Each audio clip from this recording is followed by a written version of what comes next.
출애굽기 2장. 한 레위 집안 남자가 한 레위 집안 여자를 아내로 맞이했다. 그 여자가 임신하여 아들을 낳았는데 그 아들을 보니 무척 잘생긴 아이였다. 여자는 아들을 3달 동안 숨겨 키웠다. 하지만 여자는 아들을 더는 숨겨 키울 수 없었기에 갈대로 엮은 상자를 구해 거기에 역청과 송진을 칠했다. 여자는 아들을 그 상자에 담아 나일 강가의 갈대 숲 사이에 놓아두었다.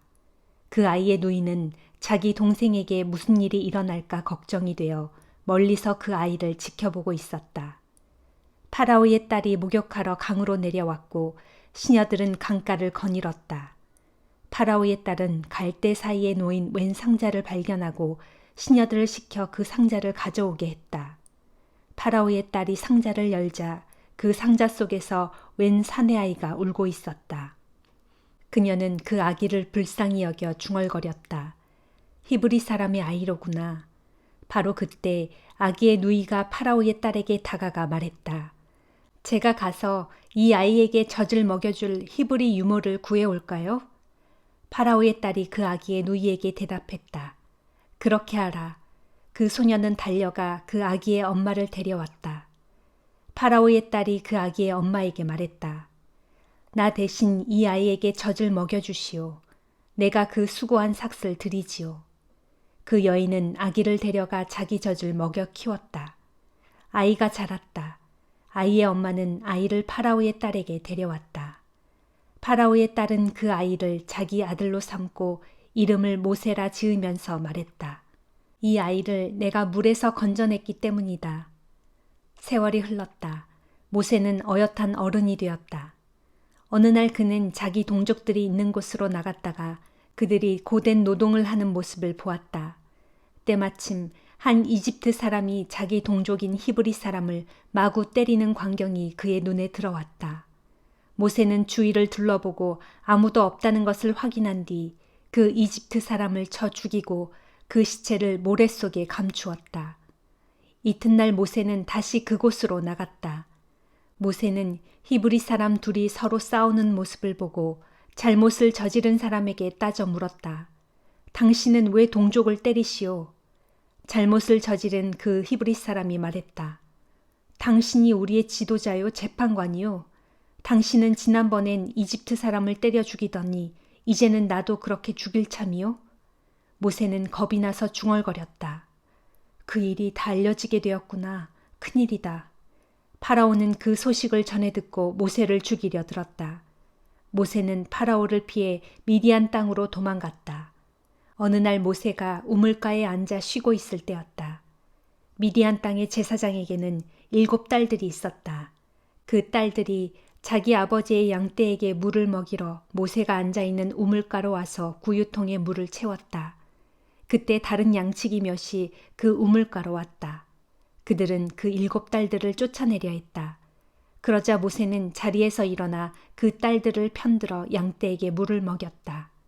그 딸들이 아버지 르우엘에게로 돌아갔다. 르우엘이 물었다. 너희가 오늘은 왜 이렇게들 일찍 돌아왔느냐? 딸들이 대답했다. 웬 양치기들이 나타나 우리가 양떼에게 물을 먹이지 못하도록 방해했어요. 그때 우물가에 있던 어떤 이집트 사람이 우리를 구해주었어요. 그 사람은 우리를 위해 물을 길어 양떼에게 먹여주기까지 했어요. 아버지가 딸들에게 물었다. 그 사람은 지금 어디 있느냐? 너희는 그분을 왜 이리로 모셔오지 않았느냐? 그분에게 음식이라도 대접해야 하지 않겠느냐? 모세는 그들과 함께 지내는데 기꺼이 동의했다. 르우엘은 자기 딸 십보라를 모세에게 주어 둘을 결혼시켰다. 십보라가 아들을 낳았다. 모세는 그 아들의 이름을 게르솜이라 지으면서 말했다. 내가 낯선 땅에서 나그네가 되었구나. 세월이 흘렀다. 모세를 죽이려 들었던 이집트 왕이 세상을 떠났다. 이스라엘 백성들은 강제 노동의 고통에 시달리며 울부짖었다. 그들의 울부짖음이 하나님께 사무쳤다. 하나님께서 이스라엘 백성들의 신음소리를 들으시고 아브라함과 이삭과 야곱과 맺은 언약을 기억하셨다. 하나님께서 이스라엘 백성들을 굽어 살피셨다. 누가복음 5장. 하루는 예수께서 게네사렛 호숫가에서 설교를 하셨다. 그때 많은 사람들이 몰려와 예수를 애워싼 채 말씀을 들었다. 예수께서 보시니 호숫가에 작은 배 두 척이 있고 어부들은 배에서 내려 그물을 싣고 있었다. 예수께서 그 배들 중 시몬의 배에 오르시어 배를 호숫가에서 조금 떼어놓게 하신 후 배 위에 앉으셔서 군중들을 가르치셨다. 예수께서 말씀을 다 마치시고 시몬에게 말씀하셨다. 이제 깊은 데로 나가 그물을 내려 고기를 잡으시오. 시몬이 대답했다. 선생님, 저희가 밤새도록 애써 곳곳에 그물을 내렸지만 한 마리도 잡지 못했습니다. 그러나 선생님께서 그렇게 말씀하시니 한 번 더 그물을 내려보겠습니다. 시몬이 깊은 데로 나가 그물을 내렸더니 과연 그물이 가득 차서 찢어질 정도로 엄청난 양의 고기가 잡혔다. 그래서 시몬은 다른 배에 탄 동료들에게 소리를 쳐서 도움을 청했다. 그들이 얼른 와서 두 배에다 고기를 가득 채우니 고기가 너무 많아 배가 가라앉을 지경이었다. 시몬 베드로가 이것을 보고 예수 앞에 무릎을 꿇고 말했다. 주님, 제게서 떠나 주십시오. 저는 너무나 죄 많은 사람입니다. 베드로와 다른 동료들은 고기가 너무나 많이 잡히자 크게 놀랐던 것이다. 시몬의 동료인 세데베의 아들 야고보와 요한도 놀라기는 마찬가지였다. 그때 예수께서 시몬에게 말씀하셨다. 두려워하지 마시오. 이제부터 당신은 사람을 낚는 어부가 될 것이오. 그들은 배를 호숫가에 댄 뒤에 모든 것을 버려두고 즉시 예수를 따라갔다. 예수께서 어느 마을에 가셨을 때 온몸이 나병으로 문드러진 사람이 있었다. 그 나병 환자는 예수를 보자 예수 앞에 엎드려 자신의 병을 고쳐달라고 애원했다. 주님, 주님이 원하시기만 하면 저를 깨끗하게 해주실 수 있습니다. 예수께서 손을 내밀어 그를 만지시며 말씀하셨다. 내가 원하노니 깨끗하게 되시오. 그러자 즉시 그의 나병이 나았다. 예수께서 그에게 명령하셨다. 이 일을 아무에게도 알리지 말고 곧장 제사장에게로 가서 당신의 몸을 보이고 모세의 율법에 기록된 대로 예물을 드려 당신이 깨끗하게 된 것을 확증하시오. 그러나 예수에 대한 소문은 금세 널리 퍼져나갔고 사람들은 예수의 말씀도 듣고 또 자기들의 병도 고침받기 위해 떼를 지어 예수께로 몰려들었다. 그러나 예수께서는 사람들을 피해 한적한 곳으로 물러나셔서 종종 홀로 기도하셨다. 어느 날 예수께서 사람들을 가르치고 계실 때였다. 그 자리에는 갈릴리와 유대 여러 동네와 예루살렘에서 온 바리새파 사람들과 율법 교사들이 앉아 있었다. 하나님의 능력이 예수와 함께하고 있었으므로 예수께서는 능히 사람들의 병을 고치셨다. 그때 몇몇 사람들이 중풍병자를 침상에 누인 채로 데려와서는 그를 예수께 보이려고 했다. 하지만 사람들이 너무도 많아 그들을 해치고 예수께로 나아갈 수가 없게 되자 그들은 지붕 위로 올라가 지붕의 기와를 벗겨내고 그 중풍병자를 침상에 누인 채 예수 앞에 달아내렸다. 예수께서 그들의 믿음을 보시고 그 중풍병자에게 말씀하셨다. 이 사람아, 당신의 죄가 용서받았소. 그러자 바리새파 사람들과 율법 교사들이 서로 수군거렸다. 아니, 저렇게 하나님을 모독하는 말을 함부로 하다니. 저 사람이 도대체 누구란 말인가? 하나님 외에 누가 사람의 죄를 용서할 수 있단 말인가? 예수께서 그들의 생각을 아시고 그들에게 말씀하셨다. 당신들은 왜 그런 마음을 품고 있소? 당신의 죄가 용서받았소 하고 말하는 것과 일어나 걸어가시오 하고 말하는 것 중에 어느 쪽이 말하기가 더 쉽겠소? 그러나 당신들은 인자가 땅 위에서 죄를 용서할 권세를 가지고 있음을 알아야 하오. 내가 그것을 보여주겠소. 그러고서 예수께서 그 중풍병자를 향해 말씀하셨다. 내가 당신에게 말하겠소. 당신은 일어나 침상을 들고 당신 집으로 가시오. 그러자 모든 사람들이 지켜보는 가운데 그 중풍병자가 벌떡 일어나 자기 침상을 들고 하나님을 찬양하며 자기 집으로 돌아갔다. 사람들은 모두 큰 놀라움과 두려움에 사로잡혀 하나님을 찬양하며 말했다. 오늘 우리가 정말 굉장한 일을 보았다. 그 후 예수께서 마을을 떠나오시다가 레위라는 이름을 가진 세리가 세관에 앉아있는 것을 보시고 그에게 말씀하셨다. 나를 따라오시오. 그러자 레위는 자리에서 일어나 모든 것을 버려둔 채 즉시 예수를 따랐다. 레위는 예수를 위해 자기 집에서 큰 잔치를 베풀었다. 레위의 동료들인 세리들을 비롯하여 많은 사람들이 그 잔치에 참석하여 다 함께 한자리에 앉아서 먹고 마셨다.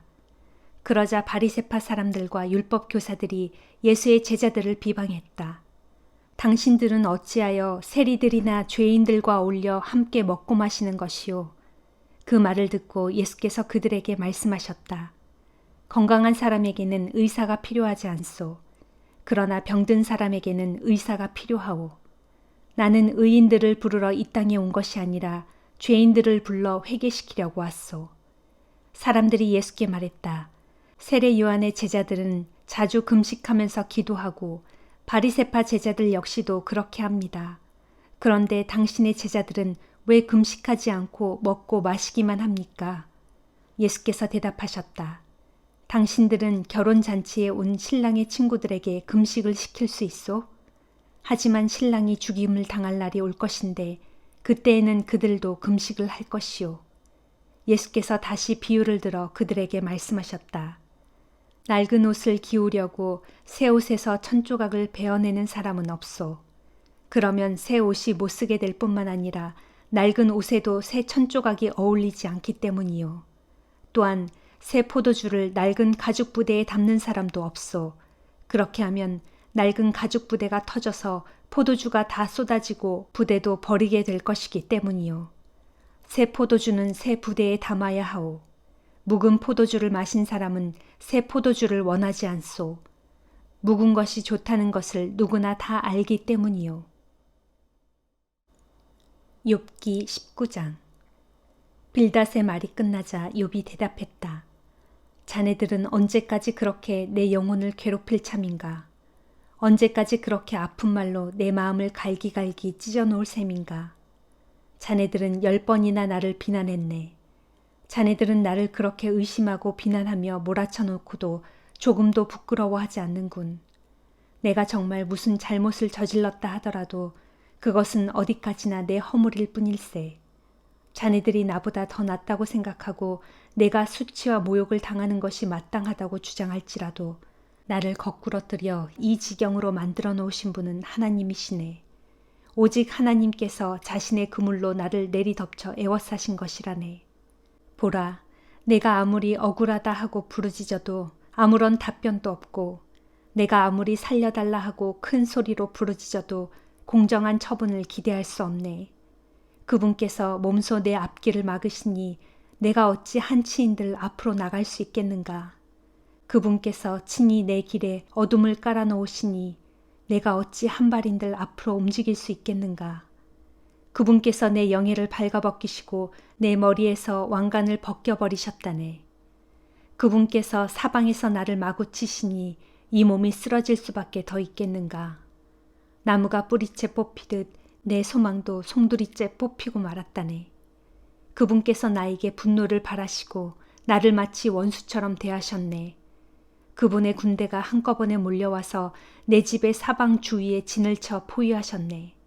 이보게들, 하나님께서는 내 형제들도 내게서 모두 떠나가게 하시고 나와 가까웠던 주변 사람들도 내게서 다들 등을 돌리게 하셨네. 그렇게 내 친척들도 다 떠나버렸고 내 친구들도 나를 까맣게 잊어버렸네. 내 집에 살던 사람들과 내 집의 여종들까지도 나를 낯선 사람처럼 여겨서 마치 생판 모르는 이방인 대하듯 한다네. 내가 내 종을 불러도 대답조차 하지 않으니 도리어 내가 내 입으로 종에게 애걸하는 셈이 되어버렸네. 그뿐만이 아니네. 내 아내는 심지어 내가 숨쉬는 것조차 마음에 거슬리는 모양이고 내 형제들도 이런 내 몰골이 아주 역겨운 모양이야. 어린 것들조차도 나를 멸시하고 내가 나타나면 나를 조롱하기 일쑤라네. 내가 내 속을 털어놓던 내 가까운 친구들도 이제는 나를 꺼려하고 내가 사랑하던 사람들도 하나같이 나에게서 등을 돌린다네.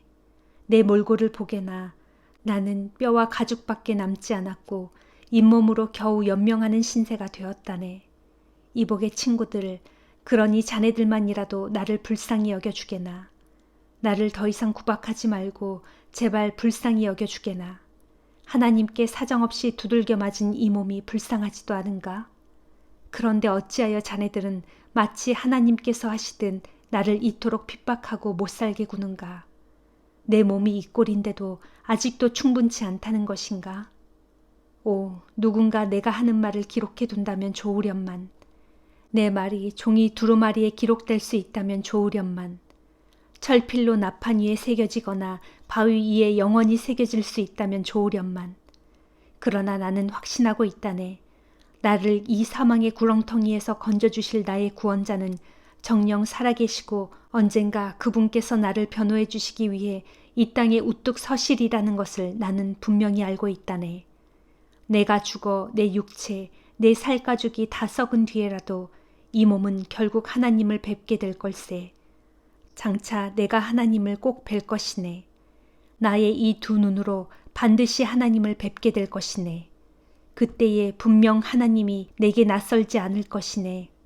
아, 그 열망으로 내 가슴이 타는 듯하구나. 만일 자네들이 이번 일이 이렇게 된 근본 원인이 전적으로 나에게 있다고 말하면서 어떻게 해야 저 친구를 더욱 따끔하게 몰아칠까 하고 생각한다면 자네들은 스스로 심판의 칼을 두려워해야 할 걸세. 분노는 결국 칼의 징벌을 받게 될 터인데 그때서야 자네들은 비로소 심판이 있다는 것을 깨닫게 될 걸세. 고린도전서 6장. 여러분 사이에 어떤 다툼이 생겼을 때 왜 그 일의 옳고 그름을 신도들 앞에서 가리려 하지 않고 세상 법정에 맡기려고 하십니까? 여러분은 신도들이 세상을 판단하게 될 것임을 알지 못하십니까? 이처럼 세상이 여러분에게 판단을 받아야 마땅할 터인데 어째서 여러분이 여러분 사이의 사소한 분쟁조차 판단할 능력이 없단 말입니까? 심지어 여러분은 천사들조차도 우리가 판단하게 될 것임을 알지 못합니까? 그럴진데 하물며 이 세상에 속한 일을 여러분이 어째서 감당할 수 없단 말입니까? 그런데도 여러분 사이에 생긴 사소한 분쟁거리를 놓고 어찌하여 여러분은 교회가 하찮게 여기는 세상 사람들을 여러분의 재판관으로 세운단 말입니까? 지금 내가 이 말을 하는 것은 여러분을 부끄럽게 하려는 것입니다. 도대체 교회 안에는 신도들 사이에 이런 분쟁을 해결할 만한 지혜로운 사람이 한 사람도 없단 말입니까? 그래서 신자가 같은 신자인 믿음의 형제에 맞서 서로 고소하고 더욱이 믿지 않는 세상 사람들의 법정 앞에서 시시비비를 가린단 말입니까? 여러분끼리 서로 고소하는 것 자체가 신자인 여러분에게는 이미 패배인 줄을 왜 모르십니까? 형제에게 억울한 일을 당하거든 손해보는 셈 치고 그냥 달게 받아들이십시오. 차라리 그냥 속아주십시오. 그런데 그러기는커녕 여러분은 스스로 불의를 행하면서 속여 빼앗습니다. 그것도 교우들에게 그렇게 행하고 있습니다. 그런 짓을 행하는 자들은 하나님의 나라를 상속받지 못한다는 것을 여러분은 알지 못합니까? 스스로 착각하지 마십시오. 성적으로 문란한 자들, 우상 숭배자들, 간음하는 자들, 남창 노릇을 하는 자들, 동성연애를 하는 자들, 도둑질하는 자들, 탐욕을 부리는 자들, 술꾼들, 남을 헐뜯는 자들, 그리고 다른 사람을 속여 사기를 치는 자들은 결코 하나님의 나라를 상속받을 수 없습니다. 여러분 중에도 이런 사람들이 덜어 있었습니다.